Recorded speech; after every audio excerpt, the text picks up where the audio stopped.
Fala pessoal, Carol na área trazendo mais um vídeo aqui no canal. No vídeo de hoje eu vou contar pra vocês um caso que aconteceu no fim de 2003 na Inglaterra.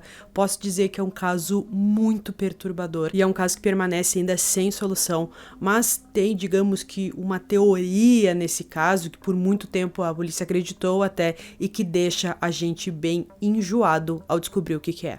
Se você se interessa por esse tipo de conteúdo, casos criminais resolvidos, casos criminais que ainda são um mistério de desaparecimento, convido você a se inscrever aqui no canal. Todas as semanas eu trago esse tipo de conteúdo, então se você gosta, se inscreve aqui no canal, deixa um like nesse vídeo que isso é muito importante e também ativa o sininho de notificações. Então bora vem comigo que hoje nós vamos conhecer o caso Charlene Downes.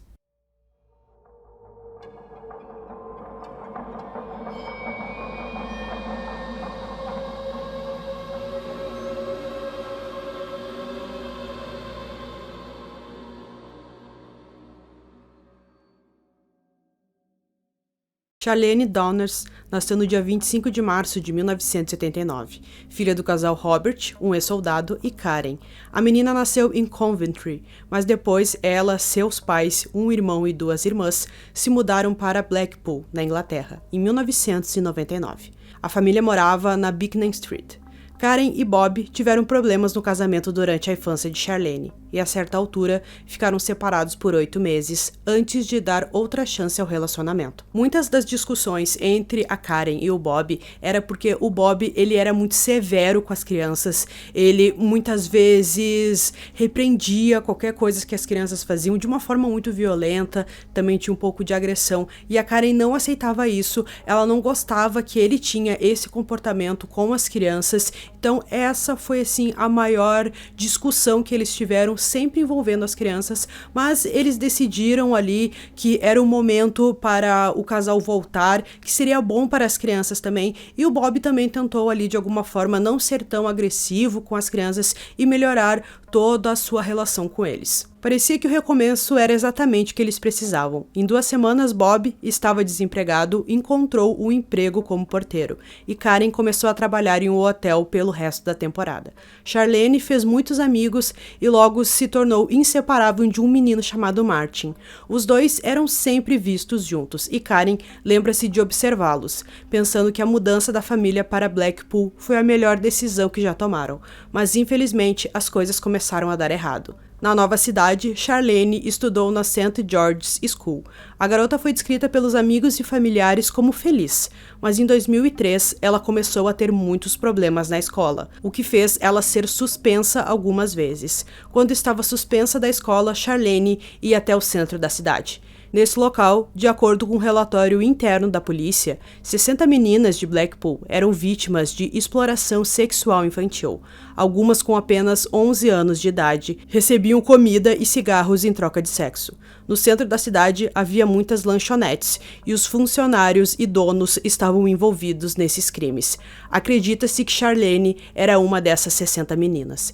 Em casa, as coisas também não estavam boas. De acordo com Karen, o comportamento de Charlene começou a mudar e ela se tornou uma garota difícil de lidar. Charlene começou a rir das regras da mãe, então Bob começou a ser ainda mais rígido, mas isso não adiantou.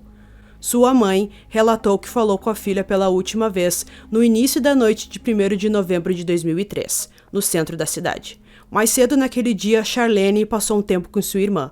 Elas passearam juntas e foram em um fliperama que tinha na cidade. Um pouco depois, elas foram em um McDonald's. Karen relatou que viu as filhas por volta das 6h45 daquele dia, enquanto entregava alguns panfletos no centro da cidade.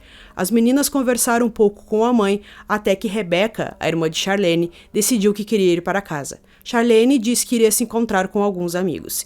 Em seguida, ela foi até uma cabine telefônica e ligou para seus amigos com a presença de sua mãe. Um pouco depois, os amigos chegaram e Karen se despediu de sua filha.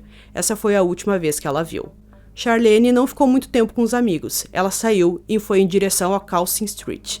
Não se sabe o que ela fez nas horas seguintes. Às 9h30, ela se encontrou com outra amiga, e as duas foram em um bar que ficava no outro ponto da cidade. Segundo essa amiga, ela e Charlene saíram do bar e voltaram para o centro da cidade por volta das 10 horas da noite. Sua amiga a viu pela última vez por volta das 11 horas, perto da Aberdeen Street. Charlene não voltou para casa e seus pais ficaram preocupados. Seus pais foram até a polícia, contaram do seu desaparecimento, mas de início a polícia não se preocupou, acreditou que a Charlene tinha apenas saído de casa, talvez fugido, e que não era nada assim muito preocupante naquele momento, que não aconteceu nenhum sequestro nem nada, que provavelmente ela estava apenas na casa de alguma amiga e logo voltaria, até porque ela já tinha passado a noite algumas vezes fora de casa, então não era uma coisa muito anormal, só que as horas passaram e a família não tinha nenhuma pista, nenhum sinal de onde a Charlene estava. Então a polícia começou a se preocupar e viu que com certeza se tratava de um caso de desaparecimento, talvez um possível sequestro. A primeira pista que a polícia encontrou no caso foi as imagens da câmera de segurança na principal avenida que leva a North Pier, ao centro da cidade. Nas imagens, a polícia acredita que uma jovem que parece que é a Charlene e ela estava com uma outra mulher não identificada na casa dos 30 anos com cabelos loiros usando um casaco. Na noite de seu desaparecimento, Charlene estava vestindo jeans preto com um desenho de uma águia na frente, um suéter preto com um desenho de um diamante branco e botas pretas. Mas a polícia não tinha mais pistas sobre o caso da jovem e com o passar do tempo, infelizmente, o caso esfriou. Em 2006, foi decidido que o desaparecimento de Charlene era agora uma investigação de assassinato. Foi quando 2 homens foram presos por suspeita de assassinato e um terceiro em conexão com seu desaparecimento. Os 2 homens acusados eram Iyad Al-Batik, de 29 anos, proprietário do restaurante local Funny Boys, localizado na Dixon Road. O segundo acusado era seu sócio, Mohamed Hevesi, de 49 anos. A polícia descobriu que Iyad teve relações sexuais algumas vezes com Charlene, e eles desconfiaram que ele poderia estar envolvido no seu desaparecimento. Um relatório da polícia afirmou que jovens estavam sendo aliciadas e agredidas sexualmente dentro e fora das instalações por vários donos de lojas e trabalhadores. O relatório então passou a detalhar como as meninas tinham entre 12 e 15 anos. 11 donos de lanchonetes foram intimados. Com essas informações, as casas dos 2 homens foram grampeadas. Foi durante isso que a polícia ouviu Iyad explicar que o corpo de Charlene havia sido picado e misturado com carnes que eles utilizavam para fazer kebabs. O kebab é um espeto que vai com vários pedaços de carne e algumas vezes com vegetais, que vai assar ou grelhar no forno ou na brasa. Dependendo do local do mundo, são feitos de formas diferentes, mas sempre com a presença da carne. Depois disso, Mohamed foi gravado dizendo: "Eu simplesmente não consigo me perdoar." Em uma gravação posterior, Iyad perguntou sobre quanto tempo duram as impressões digitais, ao que seu sócio respondeu que não há mais nada dela. Ela estava aqui, mas ela morreu. Realmente não tem nada. A partir dessas gravações, os 2 homens foram presos e acusados do assassinato de Charlene. O julgamento contra os 2 homens começou em maio de 2007. Foi durante o julgamento que a promotoria acusou Iyad Al-Batik de assassinar Charlene. Mohamed Hevesi foi acusado de descartar o corpo colocando em kebabs que foram vendidos em sua lanchonete. Embora as gravações da conversa tenham sido reproduzidas no tribunal, o júri não conseguiu chegar a um veredito. Um novo julgamento foi ordenado e agendado para abril de 2008, mas foram identificadas erros tão graves nas evidências da vigilância secreta da polícia que o júri não chegou a um veredito. Posteriormente, os 2 homens foram liberados. Em abril de 2008, uma semana após o fracasso da tentativa do novo julgamento, Karen esfaqueou o marido durante uma discussão. Os ferimentos eram leves e ele se recusou a prestar queixa, dizendo que ela estava enlouquecida de preocupação e também frustração por causa do caso da filha. Em março de 2009, a irmã de Charlene, Emma, se declarou inocente de agressão racial agravada contra o irmão do homem que havia sido acusado de assassinar Charlene. Ela sustentou que seu ataque ao irmão do homem nunca foi de motivo racial. No primeiro dia de seu julgamento, a promotoria aceitou seu pedido de agressão comum, um delito menos grave. Ela foi condenada a prestar serviço comunitário. Em 2012, o irmão mais novo de Charlene, Robert, admitiu no tribunal ter batido no homem que enfrentou a acusação de ajudar a se livrar do corpo de sua irmã. Ele recebeu uma multa e uma pena suspensa. Robert morreu de overdose de heroína em dezembro de 2021. Ele nunca superou a morte da irmã. O corpo do homem foi encontrado na casa no dia 4 de dezembro, algumas horas depois dele reclamar que não estava se sentindo muito bem. Em 2011, Yad Abatik foi preso e condenado após dar uma cabeçada em uma mulher de 18 anos. Em 1º de agosto de 2017, a polícia prendeu um homem de 51 anos de Preston, que morava em Blackpool no momento do desaparecimento de Charlene.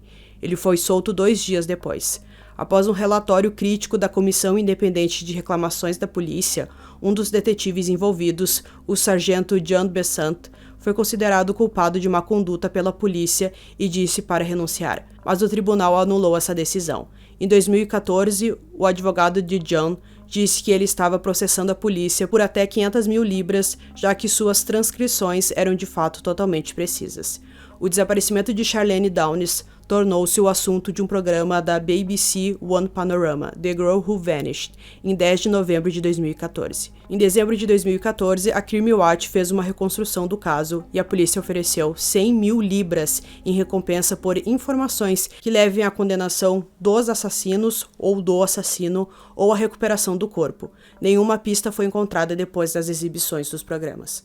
O desaparecimento de Charlene também tem semelhanças com o assassinato de Paige Chivers. Paige morava com seus pais Frank e Sheila e seu irmão Jack, em Longford Avenue, que fica a apenas 5 quilômetros da casa de Charlene.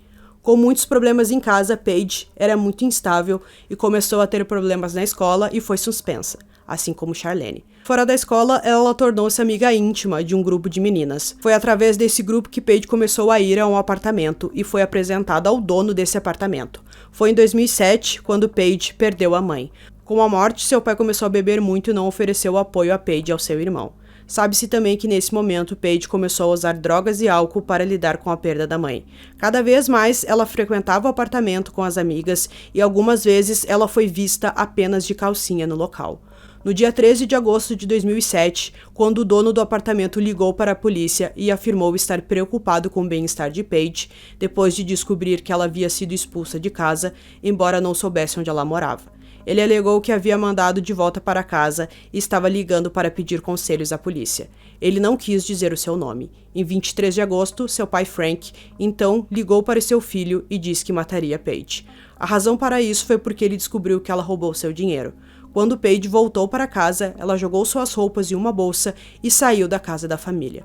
Mais tarde, descobriu-se que a ligação de 13 de agosto tinha sido feita por Robert Egwin, de 52 anos, um pedófilo condenado que era dono do apartamento que Paige sempre ia com as amigas. Soube-se que Robert tinha um interesse sexual inadequado em Paige e lentamente começou a prepará-la. Isso acabou sendo provado quando fotos indecentes de Paige foram encontradas em seu celular. A polícia mais tarde teorizou que Robert havia ligado para a polícia naquele dia para ver o que aconteceria se ele contasse à polícia suas preocupações com uma menina que tinha muitos problemas. Quando a polícia não se importou, ele começou seu plano para matá-la. Quando ela foi até o seu apartamento no dia 23, ele a matou.